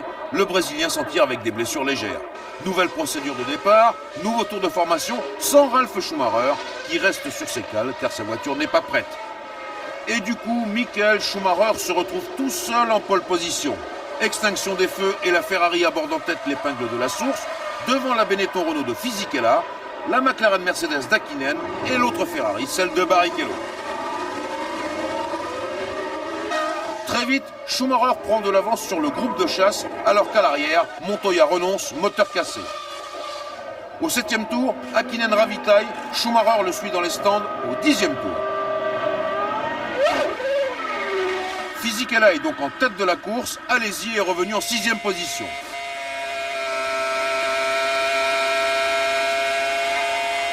Un tour après Schumacher, soit le 12e passage, Fisichella ravitaille, il repart au bout de 7 secondes.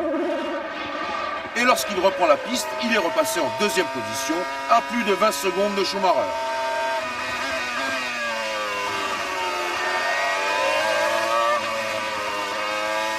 Les mécaniciens de la Scuderia Ferrari préparent un aileron avant. Il est pour Barrichello qui l'a arraché à la chicane. Autre victime de la chicane, la Benetton Renault de Button et le Britannique renonce. 23e tour, Fisichella donne le signal de la 2e vague de ravitaillement pour les voitures de tête. Hakkinen a stoppé lui aussi et pour reprendre sa place au 4e rang, le Finlandais doit d'abord se débarrasser de Ralf Schumacher, ce qui n'est pas simple. Mais il va y parvenir au freinage des combes.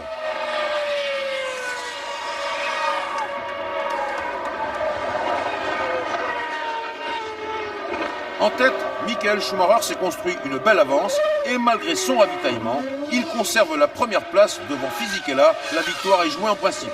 En revanche, tout reste à faire pour la 2e place. Le duel Fisichella-Coulthard est somptueux.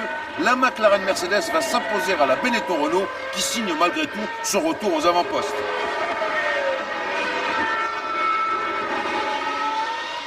Autre bel affrontement, Ralf Schumacher et Jacques Villeneuve pour la 7e place. 5 tours encore et Michael Schumacher pourra savourer sa victoire.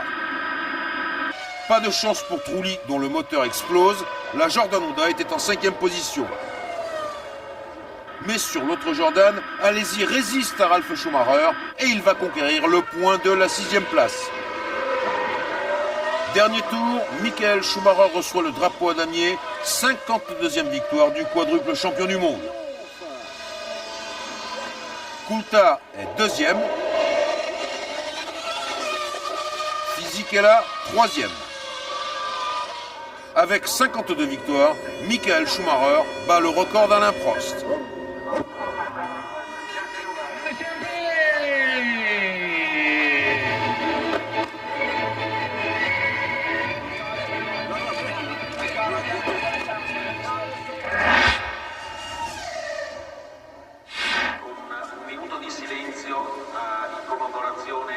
vendredi 14 septembre 2001, midi, comme l'Europe entière, le paddock de Formule 1 s'arrête, silencieux, à la mémoire des victimes des attentats à New York et Washington 3 jours plus tôt.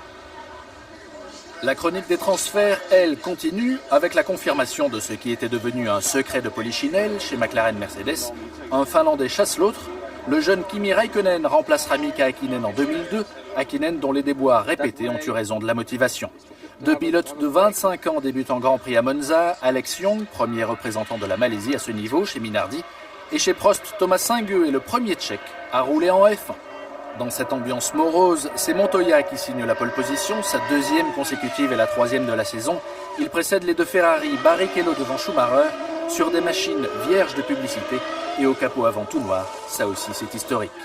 Häkkinen frôle la retraite anticipée, il ne s'élancera que de la 4e ligne. Sur le vieil autodrome, limite côté sécurité, Montoya a tourné à 253 km/h de moyenne. Dimanche, l'atmosphère est de plus en plus lourde. La veille, les pilotes ont vu leur ami Zanardi perdre ses deux jambes dans un terrible accident en IndyCar. C'en est trop pour Schumacher, déjà ébranlé. Il tente d'obtenir un pacte de non-agression jusqu'à la deuxième chicane, sans succès. En effet, tandis que Fisichella et Heidfeld partent des stands sur leur mulet, Villeneuve et des patrons d'écurie se sont opposés à cette idée, ce qui est respectable pour un pilote, les moins pour un dirigeant qui n'est pas au volant. Ainsi, Jenson Button, déstabilisé, fait un strike au premier freinage et le pauvre Trulli reste sur le carreau. C'est Montoya qui a pris le commandement alors que les deux frères Schumacher, en champion, s'expliquent. C'est chaud. Button paye pour sa faute et devant, le quatuor blanc et rouge s'échappe avec Barrichello qui attaque. La deuxième place au championnat est en jeu.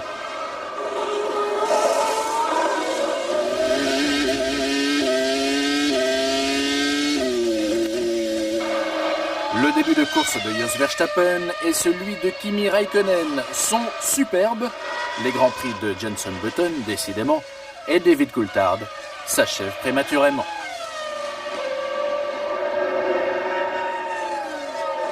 L'Écossais éliminé, c'est donc Barrichello qui peut faire la bonne affaire. Il avait 9 points de retard sur son rival avant cette course. Sa lutte avec Juan Pablo Montoya est splendide. Les deux hommes se livrent sans aucune retenue.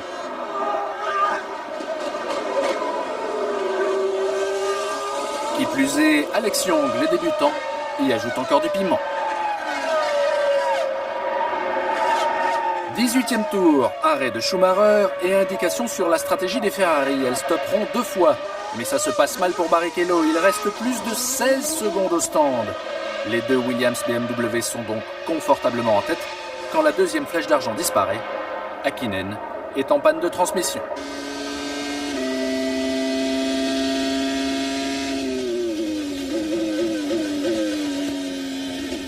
Pendant que Barrichello est reparti à l'assaut, Alesi, qui soupçonne une crevaison, s'arrête. Il était 5e. Le leader Montoya ne doit ravitailler qu'une seule fois. C'est chose faite au 28e des 53 tours. 11 secondes 9, c'est long. Barrichello est donc à la deuxième position et bientôt en tête, car Ralph passe également à la pompe. L'immobilisation de l'Allemand est 4 secondes plus courte que celle de son équipier.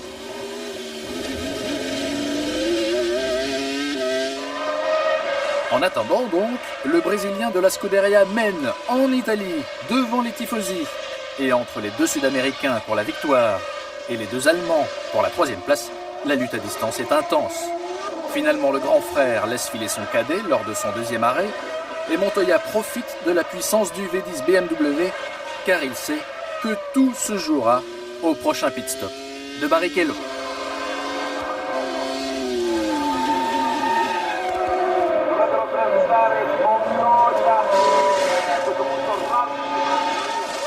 À 13 tours de la fin, cet arrêt a été expéditif, mais il ne suffit pas.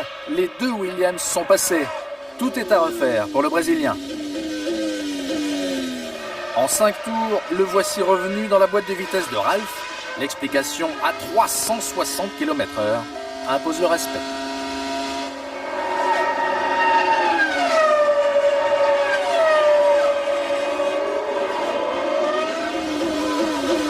Au freinage, Ralph résiste, mais il court-circuite la chicane. Intelligemment et bien guidé par son écurie, il laisse passer Barrichello pour éviter une pénalité. Il reste 6 tours et l'écart avec Montoya est de 7 secondes et bientôt de 6. Barrichello y croit, il attaque, mais le Colombien a la situation bien en main.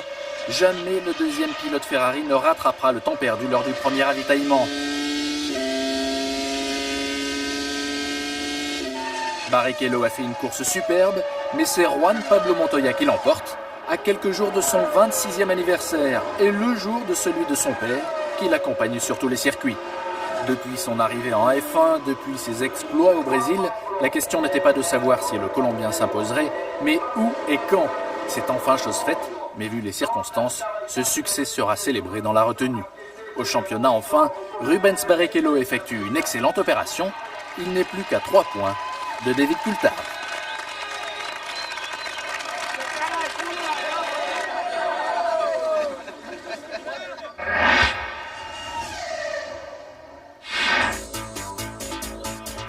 Malgré les événements, Indianapolis a tenu à organiser le Grand Prix des États-Unis. Tous les pilotes ont répondu présent. Jean Alesi livre le 200e Grand Prix de sa carrière. De nombreux casques et de nombreuses voitures arborent la bannière étoilée.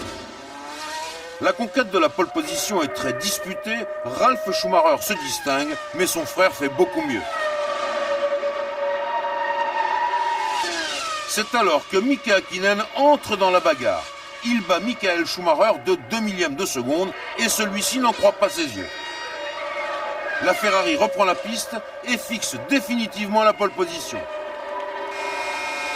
Alesi partira à la 9e place pour son 200e Grand Prix et chez Ferrari, on célèbre la 42e pole position de Schumacher. La grille de départ se met en place, les caméras fixent les deux héros du public, Schumacher bien sûr, et derrière lui, Juan Pablo Montoya qui a gagné ici la célèbre course des 500 miles. Signal du départ, Schumacher contrôle la situation, Montoya remonte à sa hauteur, mais il s'incline, Schumacher entre en tête dans le premier virage.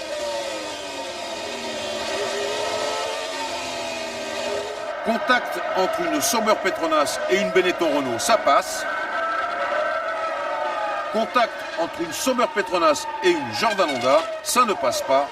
Raikkonen fait les frais de l'opération. Schumacher déboule dans la ligne droite du speedway et derrière lui, Montoya aspire Barrichello qui le dépasse dans la foulée. Changement de capot pour Raikkonen et il renoncera au tour suivant. Il y a 4 secondes d'écart entre Schumacher et Montoya, talonné par son équipier. Au 5e tour, Schumacher cède la première place à Barrichello, qui est dans une stratégie à 2 arrêts.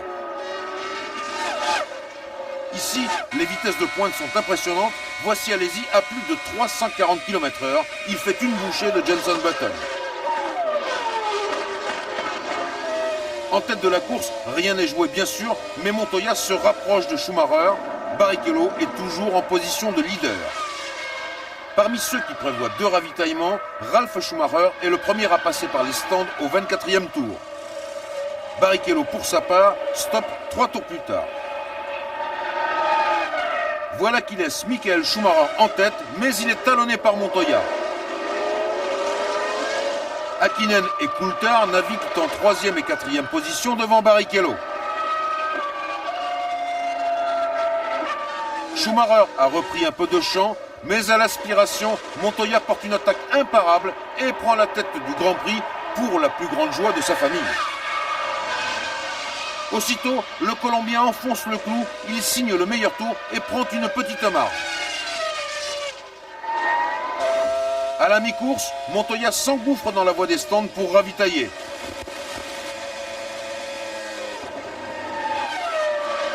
Tout se passe bien pour Montoya. Au même instant, tout va mal pour Ralf Schumacher qui part à la faute et doit abandonner.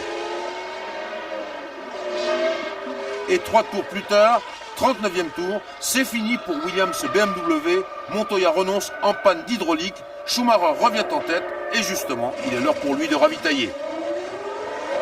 Du coup, voilà Häkkinen qui émerge à la première place. Barrichello revient donc en 2e position, mais la comparaison des temps est à l'avantage d'Häkkinen qui force l'allure. Schumacher est troisième à près de 20 secondes lorsque McLaren s'apprête à ravitailler Häkkinen. Häkkinen a fait le plein pour aller jusqu'à l'arrivée. Barrichello repasse ainsi en tête de la course, mais il est dans une stratégie à 2 arrêts, ne l'oublions pas, à l'inverse d'Hékkinen.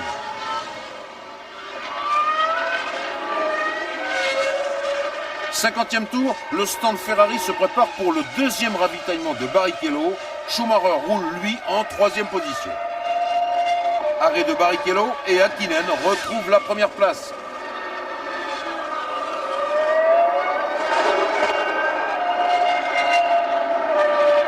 Le Grand Prix des États-Unis s'achemine vers un tiercé de tête, Häkkinen, Barrichello, Schumacher.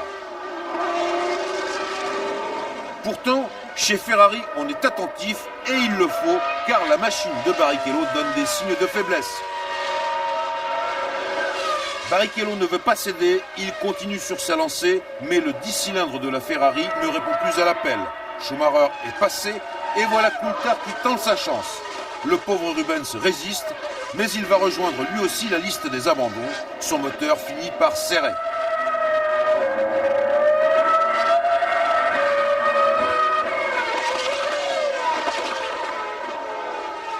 Häkkinen boucle son dernier tour et il reçoit le drapeau à damier en vainqueur. C'est le 20e succès du Finlandais en Formule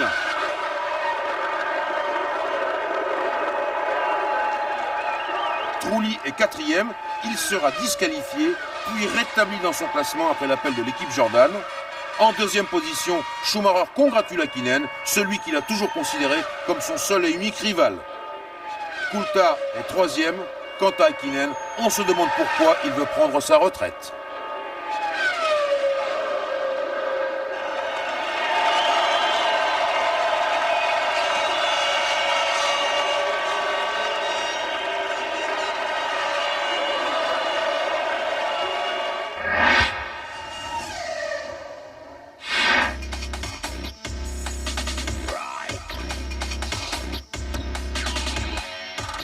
En même temps que la saison s'achève, deux hommes tirent leur révérence à Suzuka.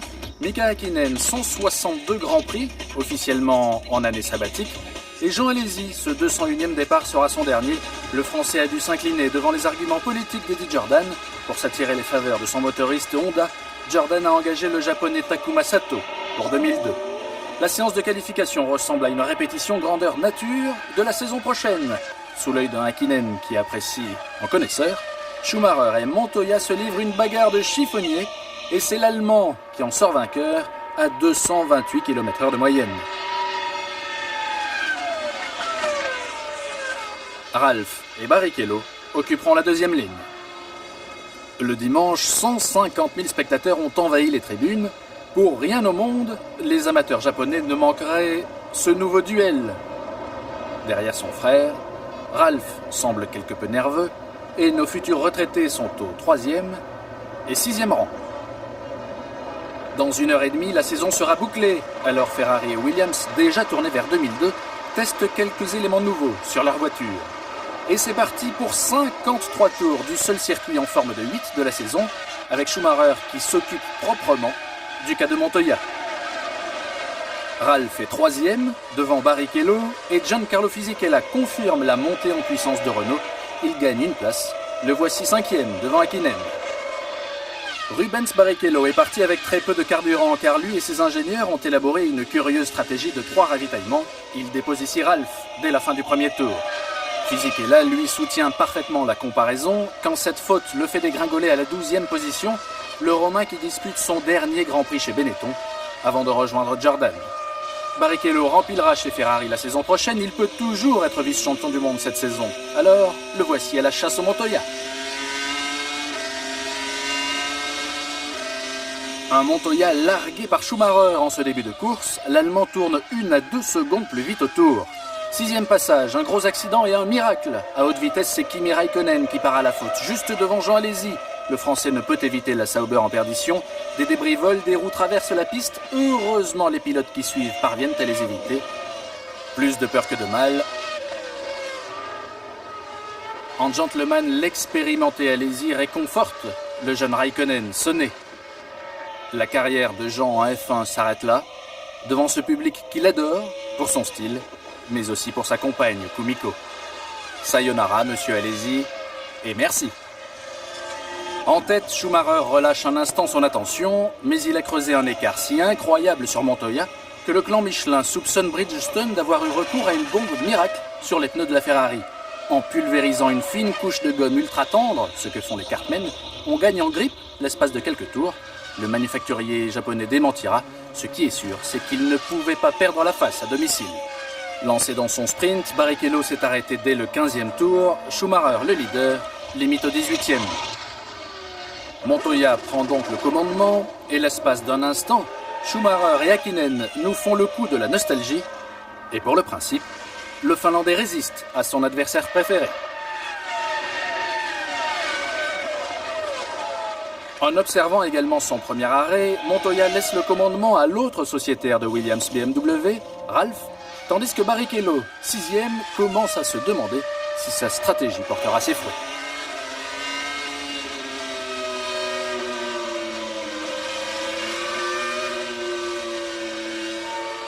Est-ce le fait de voir Montoya finir la saison en trombe? En tout cas, Ralph commet des erreurs et après son ravitaillement, il court-circuite une chicane, ce qui lui vaudra une pénalité de 10 secondes.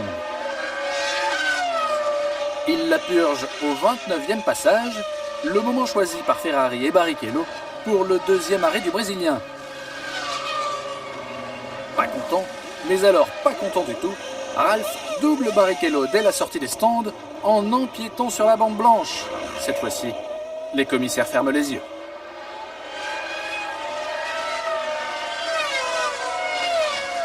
Si le grand Schumacher et Montoya s'expliquent à distance, c'est au couteau que se déroule la lutte entre Ralph et Barrichello pour la 5e place. Rebelote à la chicane. Cette fois-ci, Ralph continue. Il ne se laisse pas doubler pour éviter une nouvelle pénalité. Alors Rubens décide que cela a assez duré. Il déboîte à l'extérieur de la grande courbe à droite après les stands. Chapeau, il fallait oser. Tous les hommes de tête vont ensuite s'arrêter une ultime fois au stand. Tranquillement, pour ce qui est du leader, Michael Schumacher. Nettement moins sereinement du côté de Ralph et de Barrichello, les deux hommes dont le mano à mano se poursuit. Ainsi, à 10 tours du drapeau à damier, Schumacher précède Montoya, les deux McLaren Mercedes, son équipier et son frère. Si Montoya se félicite de son nouveau comportement, moins agressif mais plus efficace, Häkkinen se retire sur un beau geste. En vue de l'arrivée, il cède sa 3e place à son futur ex-équipier Coulthard, autant pour service rendu que pour échapper aux obligations auxquelles doivent se plier les pilotes qui montent sur le podium. Sans Alesi, sans Häkkinen, ça va nous faire tout drôle en 2002. Les derniers tours sont une formalité pour Michael Schumacher. Le quadruple champion du monde signe là sa 53e victoire en Grand Prix, nouveau record. Il égale le score de 9 succès en une saison, détenu par Mansell depuis son sacre en 92. Et tandis que Coulthard devient son dauphin, la stratégie de Barrichello ayant définitivement échoué, il porte également le record de points en carrière à 801 unités. Et dire qu'il a encore 3 ans de contrat avec la Scuderia. Car qui arrêtera cette chevauchée fantastique? 2e titre pilote consécutif pour Schumacher, 3e couronne d'affilée pour Ferrari. Les rouges en font voir de toutes les couleurs à leurs adversaires. Sommes-nous entrés pour longtemps dans une ère Ferrari?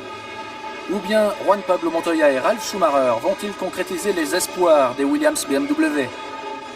Les McLaren Mercedes doivent impérativement relever la tête. Elles bénéficieront désormais du support de Michelin et Coulthard sera officiellement le leader de l'écurie. Et puis Renault revient en son nom propre et de nouveaux talents arrivent et Toyota fait son entrée en Grand Prix. Oui, vraiment, vivement Melbourne et l'Australie en mars prochain.